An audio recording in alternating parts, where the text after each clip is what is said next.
와 동역자분들이 계시기 때문에 그곳에서 태국어 언어 훈련을 2년여 정도 마쳤고요. 또 함께 사역하는 소수부족인 카렌 부족의 언어 카렌어도 한 3년여 정도 공부를 하다가 또 맡겨진 사역지인 실로암 신학교에서 강의 사역도 하면서 6년의 시간을 보냈고 이제 안식년을 앞둔 시간을 보내고 있습니다. 정말 부족한 선교사의 가정을 우리 귀한 교회가 함께 협력해 주심에 이 자리를 빌어서 감사를 드리고요. 또 협력교회 방문할 때 어떤 말씀을 전해야 될까 고민을 하다가 저희 가정을 위해 기도해 주시려면 저희가 어떤 일을 하고 있는지를 잘 이해하시고 아시는 게 좋겠다 싶은 생각이 들어서 오늘 이 본문의 말씀을 통해서 사역 보고와 함께 하나님의 말씀을 증거하도록 하겠습니다. 카렌 분들과 함께 시간을 보내면서 매일매일 저에게 느껴지는 것 중에 하나는 그들을 만날 때마다 작아지는 저의 모습이에요. 왜 작아질까요? 말이 소통이 편안하게 외국어이기 때문에 편안하게 안 돼서 내가 작아지는 걸까 생각도 해봤는데 그건 아닌 것 같아요. 웬만한 의사소통은 다 하고 또 강의도 하고 설교도 하고 하기 때문이죠. 왜 작아질까 생각해 봤을 때 그분들의 헌신과 하나님을 향한 열정을 보면 또 그들의 주님 사랑하는 마음을 보면 작아지는 저의 모습을 보게 됩니다. 이 작아진다는 건 뭘까요? 부끄러워지는 거예요. 그 사람들 보면 부끄러워요. 그러면서 느끼는 것은 카렌 사람들이 비록 가난하고 힘든 상황 가운데 살아갈지라도 하나님들이 이들을 엄청 사랑하시는구나. 이 사람들이 하나님을 엄청 사랑하는구나. 이것들을 발견하게 됩니다. 카렌 민족을 들여다보면서 그 민족이 정말 성경 속에 나오는 하나님의 백성들, 선민인 이스라엘 백성과 아주 비슷하다는 것을 매일매일 느끼고 발견하고 있습니다. 출애굽기 1장에 나오는 이스라엘 백성들의 모습들을 우리가 보면 요셉 때문에 이스라엘과 애굽 사람들은 우호적이에요. 친하게 지냅니다. 가깝게 지내요. 바로 왕이 요셉의 가족들을 대해주고 땅도 내주고 먹고 살게 해주죠. 잘 지냈지만 갑자기 8절에 출애굽기 1장 8절에 보시면 요셉을 알지 못하는 새 왕이 일어나고 애굽을 다스리게 되면서 이 숫자가 늘어나는 이스라엘 백성들을 경계하고 그들을 강하게 다스리고 험한 고욕을 시키고 그들의 생활을 괴롭게 했다. 11절 14절 말씀 있는데요.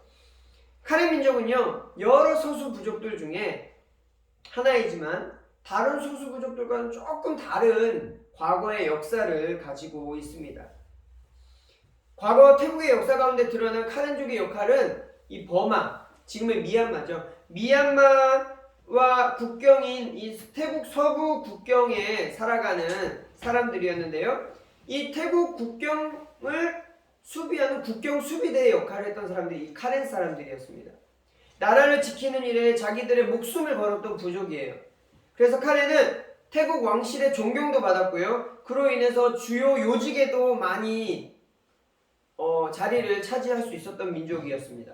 또한 카렌 마을 가면 지금도 티크나무가 많아요. 티크나무가 엄청 많기 때문에 이 티크나무 무역으로 인해서 태국의 경제적인 면에 굉장히 영향을 끼쳤던 민족이 바로 카렌족이었습니다. 다시 말해서 18세기와 20세기 초반까지 태국의 안보, 국경 수비대로서 안보를 책임졌고 티크나무 무역으로 경제적인 면에서 이 태국 왕조의 중요한 역할을 했던 민족이 바로 카렌족이었습니다. 그런데 요셉을 알지 못하는 왕이 나타난 것처럼 새로운 왕이 나타나서는 중앙에서 관리를 임명하는 제도를 바꾸게 됩니다. 그때부터 카렌족의 이름이 역사에서 점점 사라지게 돼요. 카렌의 지금까지 역할을 고려하지 않은 채 단행한 관리 임명이었습니다. 또한 산족 프로젝트라는 이름으로 소수민족을 산족이라는 이름으로 묶어서 처리합니다. 우리가 보통 산족 사역하면 산에 살고 있는 사람들이니까 산족이구나 라고 생각하는데 쉽게 생각할 수 있습니다. 그런데 태국 내부에서는 이 산족이라는 단어, 차오카오라는 이 단어가 그냥 산에 살고 있는 사람이라는 뜻으로 머물지 않아요. 왜 이 용어가 사용되게 되었냐? 태국 정부 입장에서 봤을 때 소수 부족들은요, 과거 국경지대에 살아가면서 스파이 역할을 했던 일부 사람들로 인해서 소수 부족들은 스파이 종족, 국가 안보의 이유에 문제를 들어서 조금 문제 취급을 합니다. 두 번째는 북부 산지에서 양귀비 재배를 많이 해요. 지금도 많이 하고 있습니다. 그래서 마약하는 민족 이렇게 이제 치부해버리고요. 세 번째는 산에서 먹고 살기 위해서 화전을 할 수밖에 없습니다. 산에 불을 태워서 농사를 지을 수밖에 없는, 지금도 그렇게 해야만 먹고 살 수 있는 민족인데, 산에 불을 지르면 환경 오염이 되잖아요. 그렇죠? 미세먼지가 많아지고 환경 오염의 주 요인, 이래서 문제야 취급을 해버리고, 가난하고 교육 수준이 낮고 여러 가지 이유를 들어서 문제야 취급을 해버린 용어가 바로 산족이라는 용어예요. 국경 수비대가 어느새 국가 배신자가 되어버렸고 마약 사범의 자연 파괴범까지 되어버린 이 소수 부족들의 현실. 산족 프로젝트에는 물론 긍정적인 결과도 있었습니다. 양귀비를 재배하면요, 성도들도 마약을 하는 거예요. 성도들도. 그러니까 그런 것들이 좀 근절이 되기 시작했고요. 시민권이 없는 소수 부족 사람들에게 태국 시민권을 내줌으로써 교육도 받게 해주고 의료 혜택도 받게 해주는 긍정적인 요인도 있었습니다. 그러나 소수 부족들이 공부하는 산에 있는 학교는 도시에 있는 태국 학교들하고 수준 차가 있는 거예요. 같은 3학년인데 더 낮은 수준을 배우는. 그래서 자연스럽게 소수 부족으로 하여금 조금 떨어지게 만드는 태국의 정책 중에 하나가 이 산족 프로젝트였습니다. 자신들의 부족 언어를 버리고, 모든 소수 부족이 언어가 있어요. 제가 태국어를 배웠지만 카렌 사람들과 사역하기 위해서 카렌어를 배운 것처럼 소수 부족 언어가 있는데 자기들의 언어를 버리고 태국 언어를 선택하게 만드는 거죠.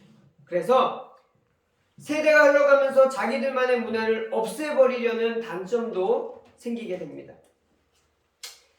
결론적으로 태국 왕실이 이 산족 프로젝트를 시작하게 된 가장 중요한 이유는 부족마다 제각각인 언어와 문화와 생활 방식, 관습, 이것들을 태국의 것으로 동화시키고 태국화 시키려는 정책이 바로 산족 프로젝트였습니다. 가장 큰 이면에는 우리 타이 민족은 주민족, 너네 소수 부족은 열등한 시민, 이런 의식이 깔려 있었던 거예요. 그래서 저희는 산족이라는 용어를 쓰면 소수 부족들을 좀 무시하고 깔보는 용어이기 때문에 사용하지 않거든요. 그래서 우리 성도님들도 산족이라는 용어보다 소수민족, 소수부족이라는 용어를 사용해 주시면 참 좋을 것 같아요. 실제로 태국에서도 이 산족이라는 단어를 그들을 천하게 내려보는 단어로 쓰기도 하고요. 우리가 쉽게 이해할 때 약간 뭐 산에 사는 사람들이니까 산족이라고 얘기하기도 하고, 많은 선교사님들도 산족이라는 용어를 쓰기도 하지만 사실 이런 역사적인 배경에서 사용되어진 단어라는 점을 우리가 이해하면 참 좋겠습니다. 이런 의식이 태국 사회에 만연해 있기 때문에 실제로 소수부족 사람들은 도시에서 천한 일을 많이 해요. 그래서 월급도 태국 사람보다 적게 받습니다. 예전에 카렌에 호의적이고 도움받았던 그 태국 사람들과 카렌 사람들의 관계는 어디로 갔는지 온데간데 없고 2등 시민으로 전락해버린 것이죠. 물론 보는 것에 따라 평가는 다르겠지만 아무튼 이 산족이란 용어의 시작은 그렇다는 겁니다. 이스라엘처럼 고난의 삶을 살아간 모습뿐만 아니라 더 놀라운 유사점은요, 카렌에는 우리나라의 당군 신화와 같은 신화가 있는데 그 신화의 내용을 보면 기가 막힙니다. 그 신화가 어떤 내용인지 아세요? 창세기의 창조 이야기, 노아 이야기, 이 이야기가 카렌의 신화입니다. 신화. 그뿐 아니라 구약시대에 구약성경에 하나님을 우리가 여호와, 야훼 이렇게 부르잖아요. 야훼 이렇게 부릅니다. 근데 이게 히브리어로 야훼 이러면 사실 모음이었기 때문에 야훼인지 정확한 발음을 우리가 그때 당시 어떻게 부르는지 몰라요. 그런데 이제 카렌 성경에는 하나님을 뭐라고 부르냐? 유아라고 부릅니다. 유아.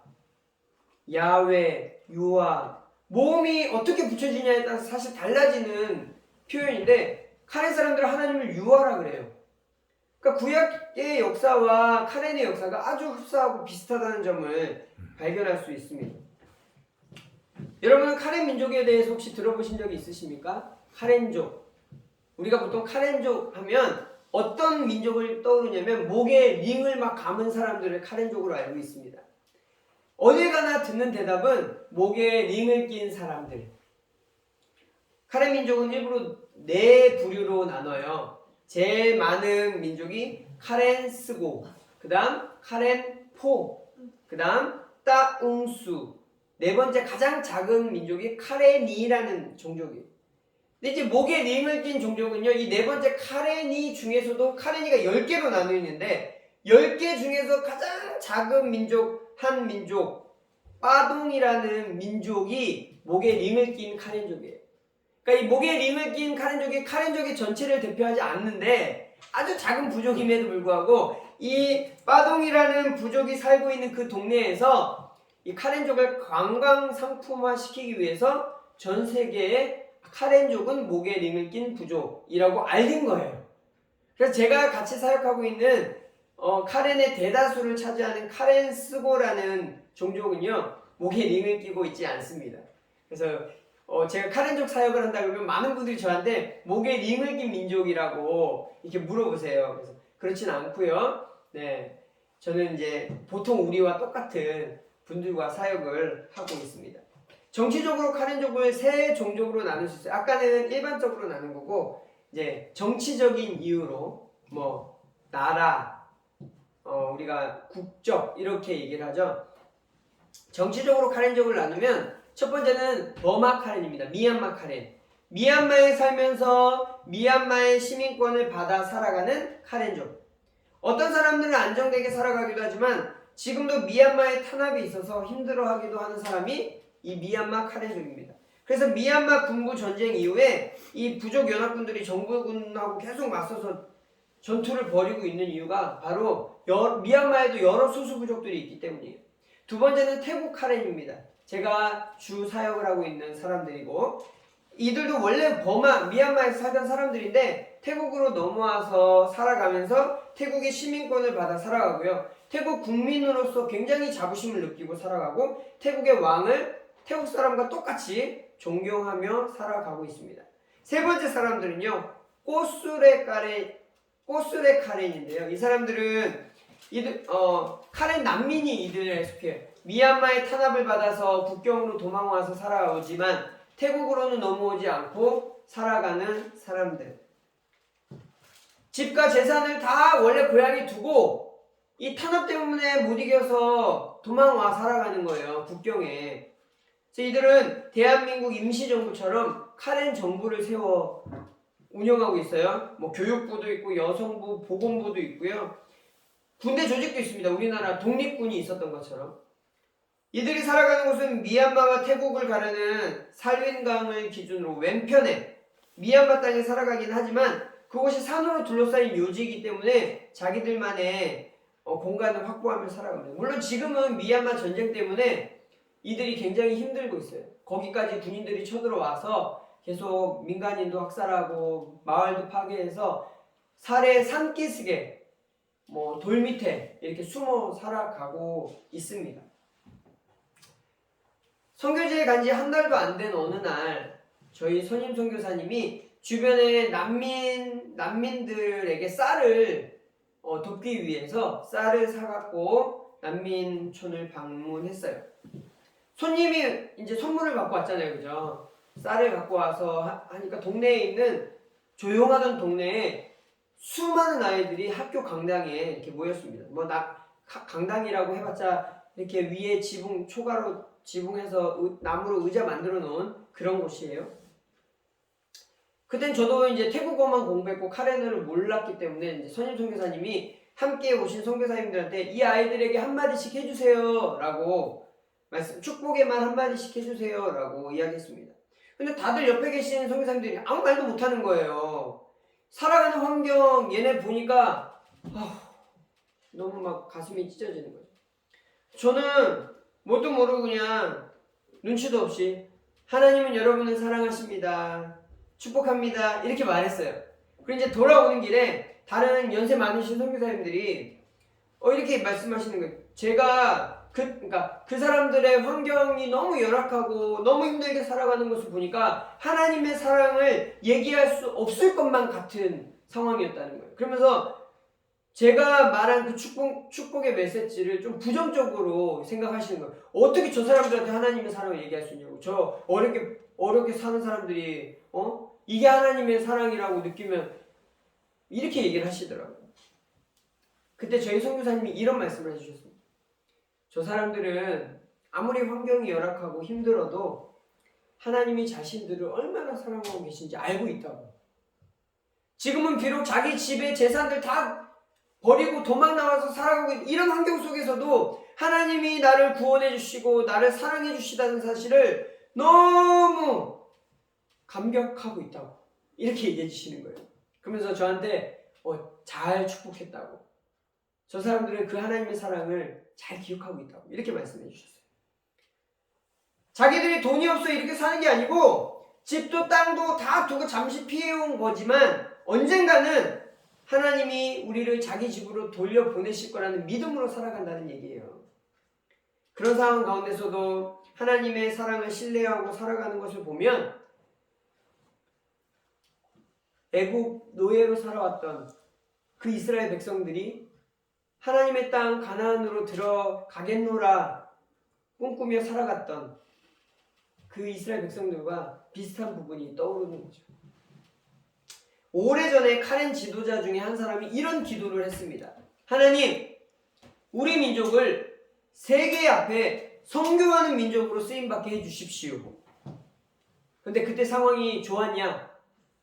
그때 상황은 선교고 뭐고 자기들이 먹고 살기도 힘든 상황이었어요.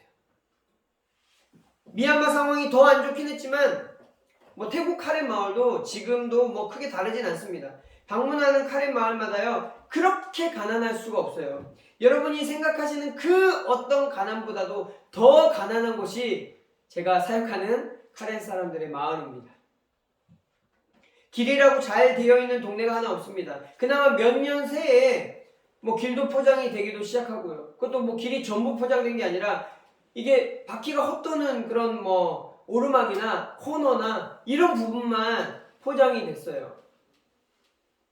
늘 진흙에 빠지는 그런 곳에만 조금씩 이제 시멘트를 부어놓은 정도인데, 그런 상황에 그 사람들이 어떻게 선교를 생각하겠습니까?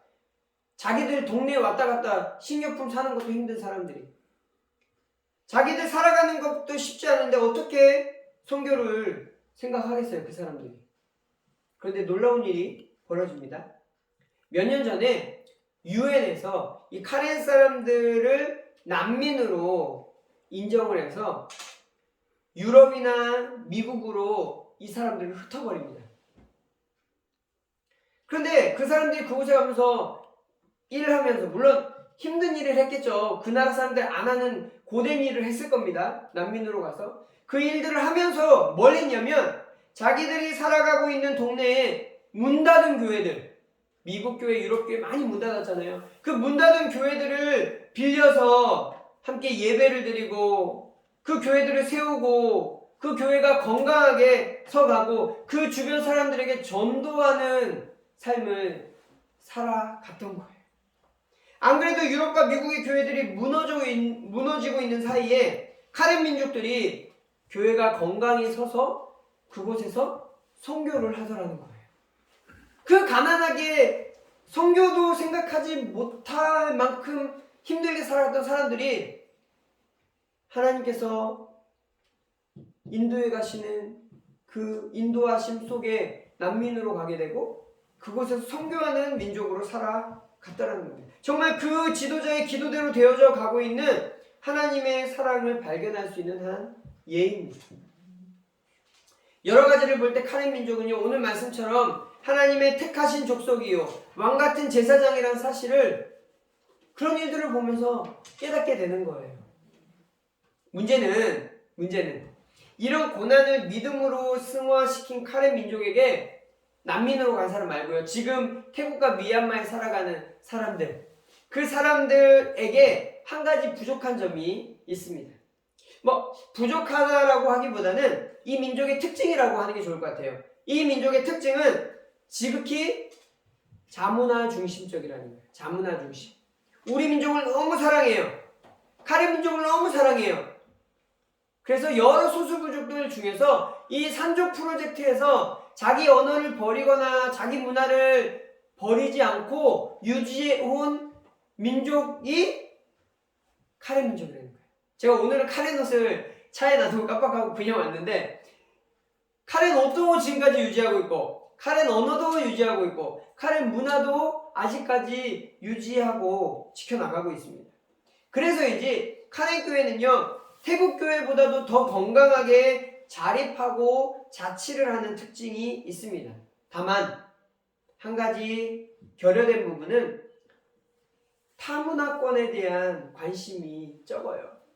우리 민족을 너무 사랑하니까 우리끼리는 전도하고 우리끼리는 복음을 전하고 우리끼리는 함께 예배하는데 내가 가진 이 부활의 기쁨, 내가 가진 이 부활의 능력을 타문화권에 전하는 거에 부족하다라는 거예요.